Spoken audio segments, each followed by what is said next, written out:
Assalamu alaikum warahmatullahi wabarakatuh. My name is Qaleesya binti Shamsul, and I am from SMK Nilai Impian.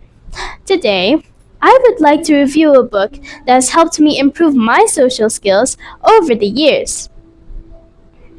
Originally published over 80 years ago, How to Win Friends and Influence People is a book that is as relevant today as it was years ago.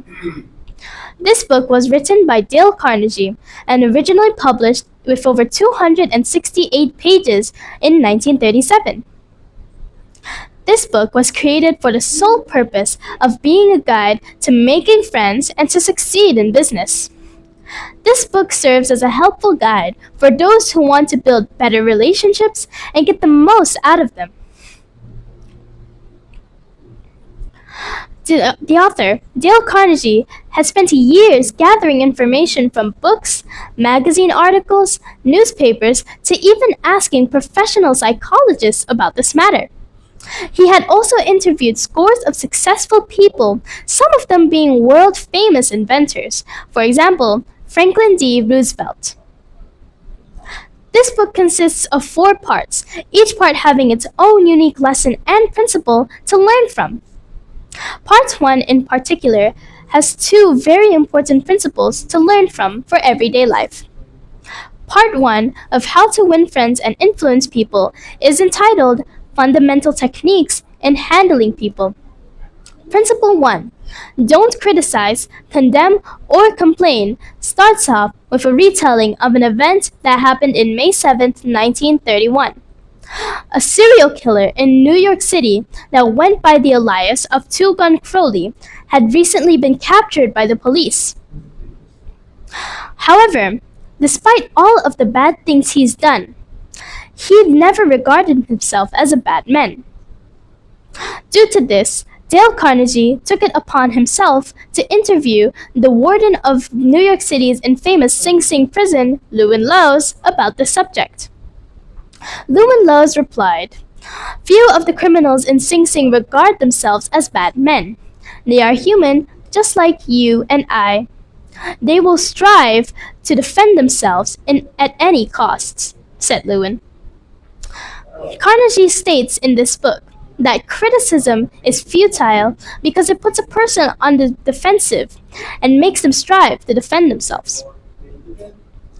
Criticism is dangerous because it hurts a person's precious pride, hurts his sense of importance, and sparks resentment in those being criticized.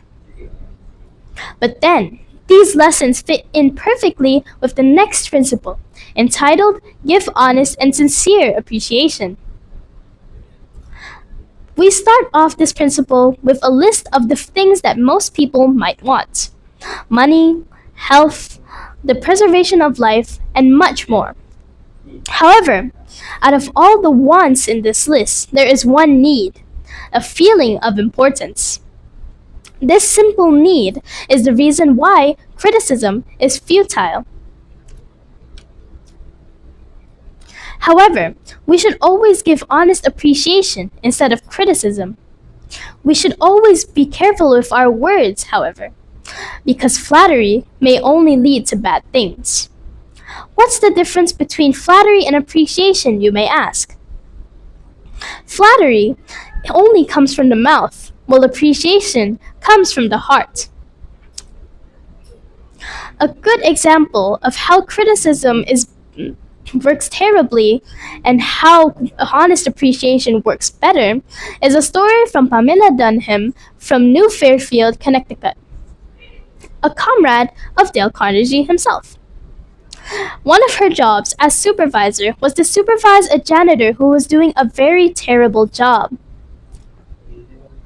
She had seen the other employees jeer at him and litter the hallways to show him what a horrible job he was doing. In spite of this, she took it upon herself to appreciate him for every little good thing he'd done. Over time, his work became much more efficient, and he was much more appreciated by his comrades. During the writing of this principle, Dale Carnegie had come across a bust of General Obregon in Chapultepec City, Mexico City. where he saw underneath the bust was the philosophical words of General Obregon himself. He said, "Do not fear the enemies who attack you, fear the enemies who flatter you." In conclusion, I think that this book is very educational, and although this may be experiences of Dale Carnegie himself, I found it to be very fun and very educational. I learned many things from this book, and it helped improve my social skills over the years. Although it is only 268 pages long, I learned years worth of experience and learned from this. Dale Carnegie himself has experienced many social experiences over the years. That is all for today. I am Qaleesya from SMK Nila Impian. Thank you for reading.